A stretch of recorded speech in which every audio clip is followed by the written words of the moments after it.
So here's a short video for my cousin who wanted to know how I made the trellises here. So if you see this, it's made up of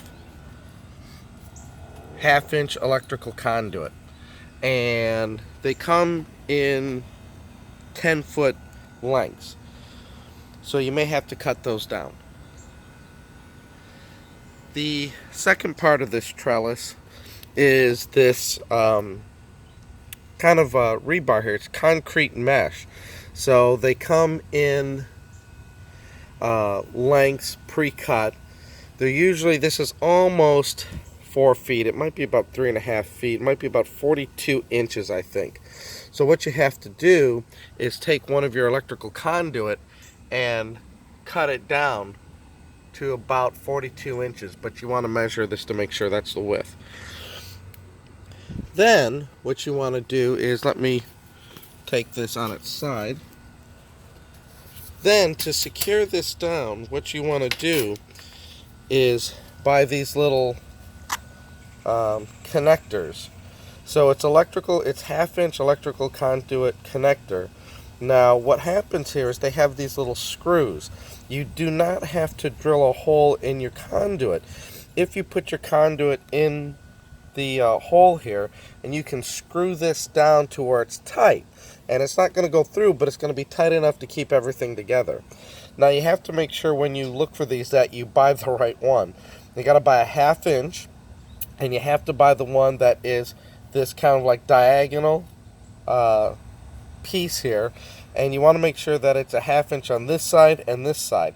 There's a lot of different sizes and shapes for these, so you got to just make sure you're buying the right one in the box. And sometimes, you know, people mess around with them and they get all mixed up in the boxes. But make sure you buy 2 of these, and they'll be threaded too. It won't be smooth; they'll be threaded in there, and that's okay.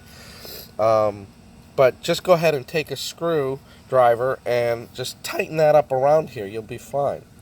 And then finally, what you want to do is get these zip ties. Now, since this is metal and not just the string, you want to get the thicker zip ties here.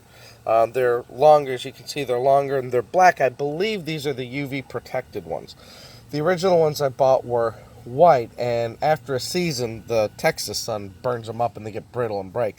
But I'm trying these black ones that I think have UV protection, so they may last a little longer.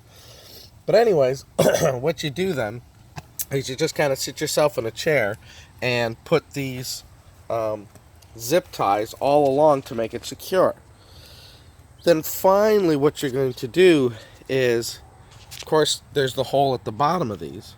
So you want to get rebar. You want to get the it might be 1/2 inch rebar, but you're getting a thick rebar, about 4 feet in length. And that way you can put 2 feet in the ground. And then, as you see here that we've done for the real trellises that are already up, you know, you got 2 feet there that it's hung on. So these are really sturdy. These things, when it rains, now in Texas, when it's spring and we get the rains, it is very windy and it blows through here very hard. But these things are really sturdy. They're metal. They can really take a punishing when you hook them up. So go ahead and try that. And you know, all the pieces should be at Home Depot. And if you want, just take the video on your phone with you. You can then use it as a reference. Hopefully that helps, and we'll talk to you later.